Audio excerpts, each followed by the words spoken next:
A little taller with heels on. In the summer of 1974, who knew the battle for girls and women in sports was just heating up? Title IX had been passed by the U.S. Congress and signed into law by President Richard Nixon, stating that no person, regardless of gender, could be discriminated against in any educational institution which received federal funds. And so the battle began for girls to play sports for real.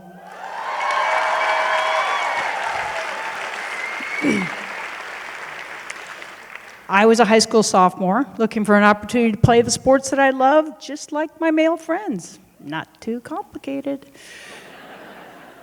But not everybody thought that girls competing in sports was a great idea. It took money to have teams and coaches and uniforms and bus trips, and why would taxpayers want to spend money on girls' sports, which had no future or cultural relevance at the time? And so I played with the guys. In elementary school recess, I got picked first because I was pretty good. In middle school, our games continued during lunchtime on the playground, and I was always the only girl. And every day, I made sure to have my shorts on under my skirt so I could jump into the game and not be called out for she was changing. With no middle school sports teams, I knew my chance to play on a real team was going to have to wait till high school, when the athletic directors had promised they would finally have a girls' basketball and volleyball team. The opportunity to be a part of a team, to be a leader, made me feel whole and alive. I loved the exhilaration of a great pass on a fast break. I loved the thrill of swishing the nets on a long shot from the baseline. I loved wearing a real uniform even though the inseam had 3 inches on it. And we all wore the original Chuck Taylors before they were even a fashion statement.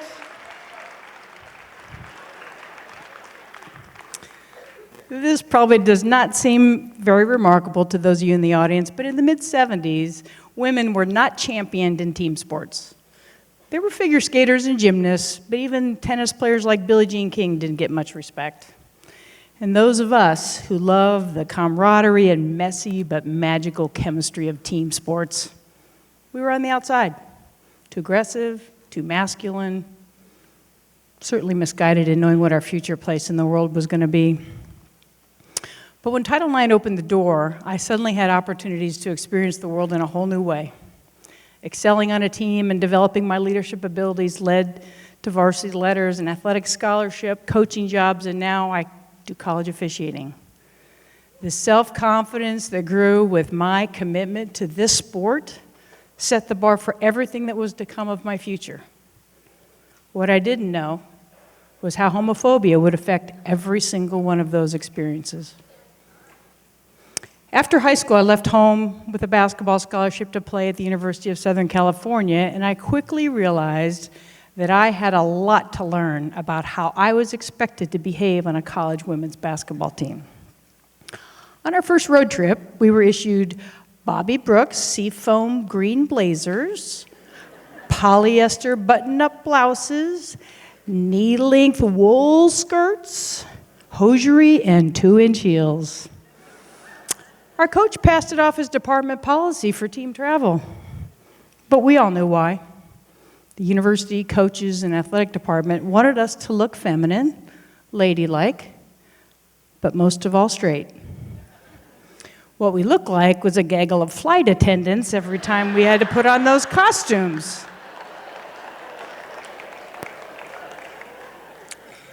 Our team of mostly straight women had larger and taller bodies than the normal Bobby Brooks model, so the outfits were ill-fitting, uncomfortable, and most of all, humiliating. This was the first time I experienced the realities of being a woman athlete and how serious the world was in wanting to control us. Somehow it seemed to matter who we loved. And after being told that we would be wearing these ridiculous outfits, I knew there was a deliberate effort to keep us all in check. And it made me wonder how I would ever find a partner who might want to raise a family with me in this absurd reality.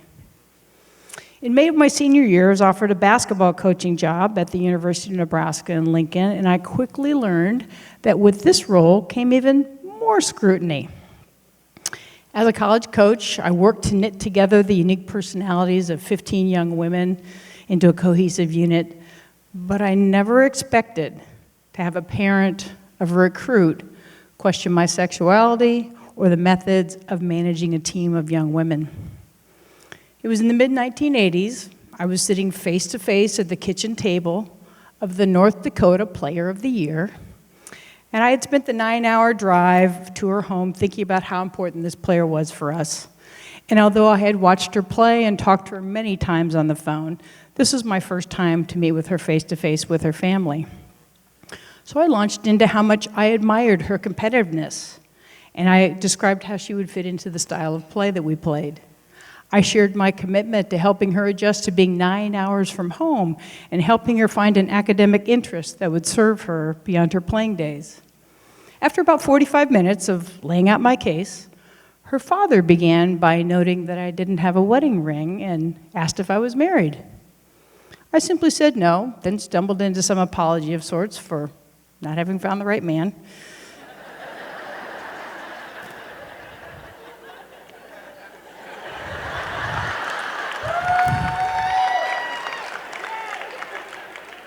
His next question completely threw me off.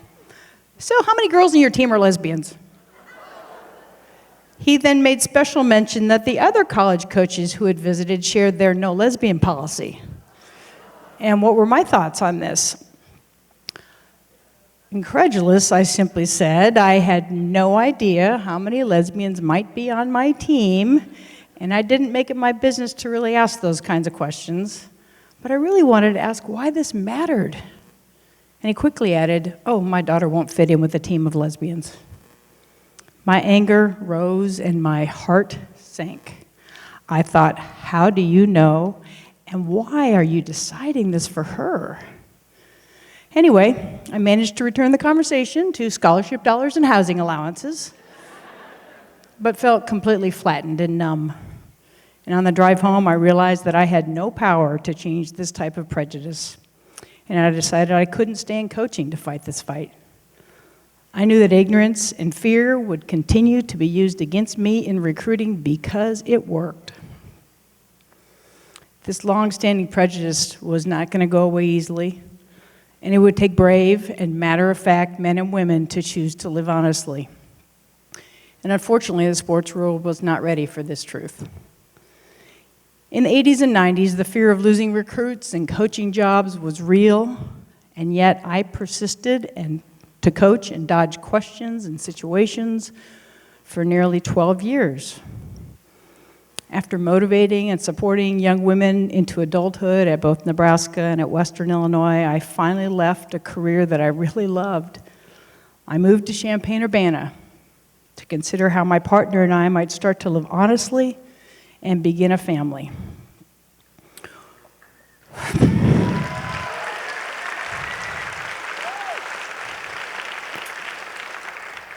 We knew we needed to live in a larger, more diverse city, a more open culture with schools that we could trust to protect our children from the homophobia that would be directed at us. We were determined to stand up to the fears and innuendo that had shackled our previous careers in coaching and raise children in a supportive and accepting community.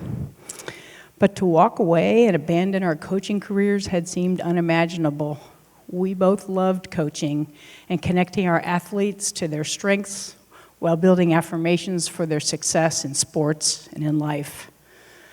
But we had been so absorbed in dodging the cruel humiliation of strangers who weighed in with their unsolicited judgments that we had no idea how it might feel to live without the fear of losing our jobs. And it was terrifying to take the next step toward parenthood when nobody like us was talking about this. So once outside of coaching, we decided to be upfront about our desire to raise a family. We started saying out loud to our healthcare providers that we were partners and we wanted to have children and we would be raising them as co-parents And my partner was not a roommate or an aunt or a friend. The nurse mentioned at one of our early visits that the medical staff had had a discussion about our case and had determined which doctors would be willing to deliver our baby in this case. Incredulous that some doctors would not be willing to deliver a baby, we decided all we needed was one doctor. And convincing the rest of them would be somebody else's fight. And so now, looking back at the realities of coming of age in the 1970s, we live a very different life in a very different time. Our two daughters are grown and making their way through the ups and downs of peer pressure, social acceptance, and self-affirmation. Now 24 and 19, they have their own stories about being raised by two moms. That's a whole other show.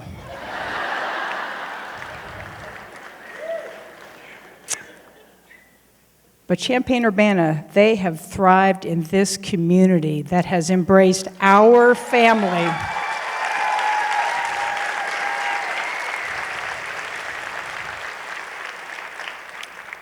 They have thrived in this community that has embraced our family and supported the love we all share for one another. And someday, they may raise daughters of their own, and they're going to face new challenges. But thankfully, they can talk about what their mothers did to pave the way for them to be accepted and celebrated no matter who they might choose to love.